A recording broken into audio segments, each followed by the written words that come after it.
Magandang buhay mga kabisaya. Ayan nga po't amin munang iginala ang aming kulit kabisaya dahil nga po nababagot po siya sa bahay sa loob ng ilang araw na nakulong sa bahay dahil sa laging ulan ba. Nababagot siguro siya. Umungot na lang ng umungot kabisaya. Kaya yan, amin munang iginala din sa bakinting luting ari. Ay po tinawag din na parang.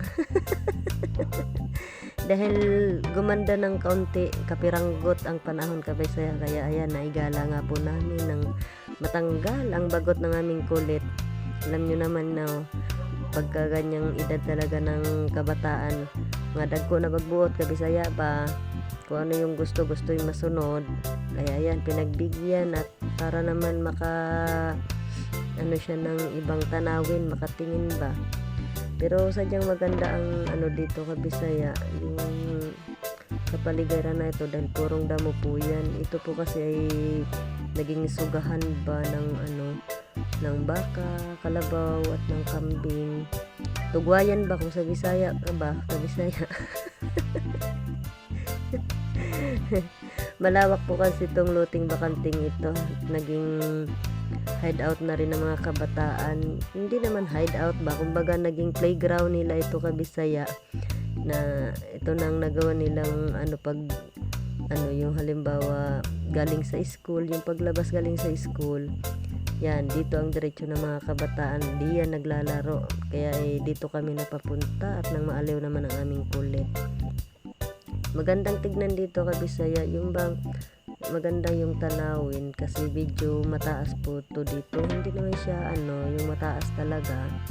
Lang kapag nandito ka sa ganitong lugar ba kabisaya, yung parang tanaw mo, malawak yung paningin mo ba.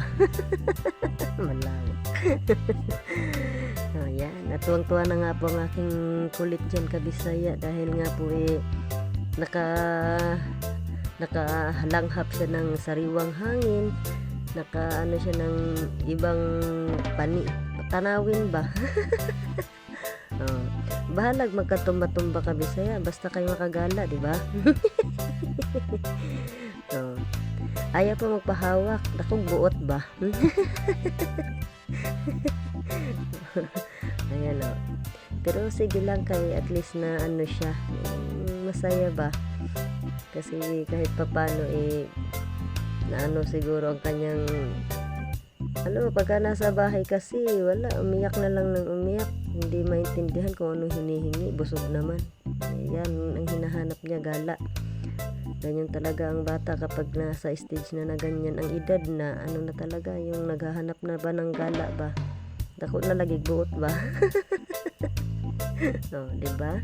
At least masaya siya, tuwang-tuwa na kabisaya dahil nga po nakagala daw siya. Gusto din niya bang ma-feel kung ano yung pakiramdam ng ganyan siguro ba, sa kanya lang siguro.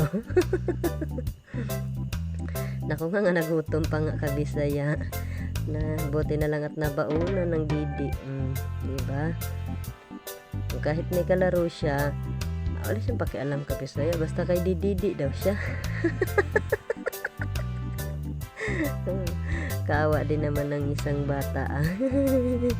Pero kung napapansin nyo mga kabisaya, ayan nga po't marami nga pong kabataan diyan, gawa nga po naglalaro sila dito kasi kahit naman magtakbuhan sila diyan o madapa man, at least hindi sila masugatan kay yung damuhan nga. Diba? Yan. Unti-unti na naglalapitan at gustong-gusto din naman ang kulit. Ayan tuwang-tuwa pa pagka may lumalapit sa kanya. Akala mo nakakaintindi na talaga siya ng laro di ba?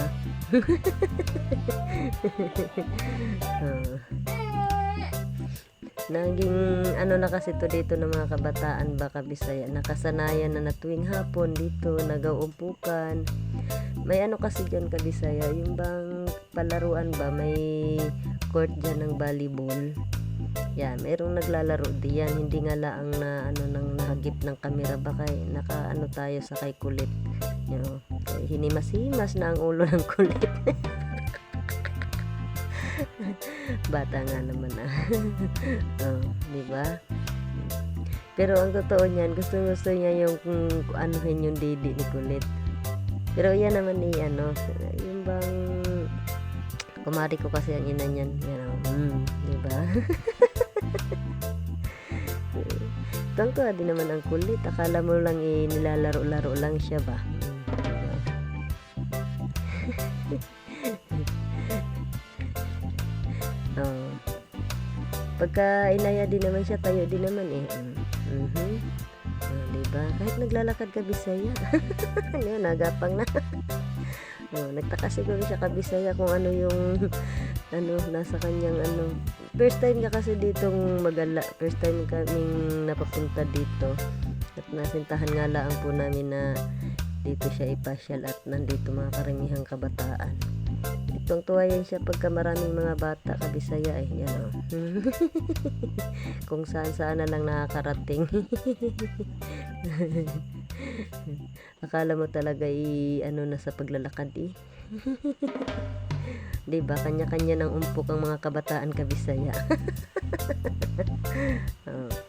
At least natuwa siya kabisaya kahit papaano, kahit gapiranggot na oras na nakagala siya, ayan, at sulit naman ang gala kahit nagkatumba-tumba. So hanggang dito na lang kabisaya ang aking video at sana po ay nagustuhan nyo ito. Follow and share. Thank you so much for watching. Babush kabisaya. Ingat-ingat po tayong palagi.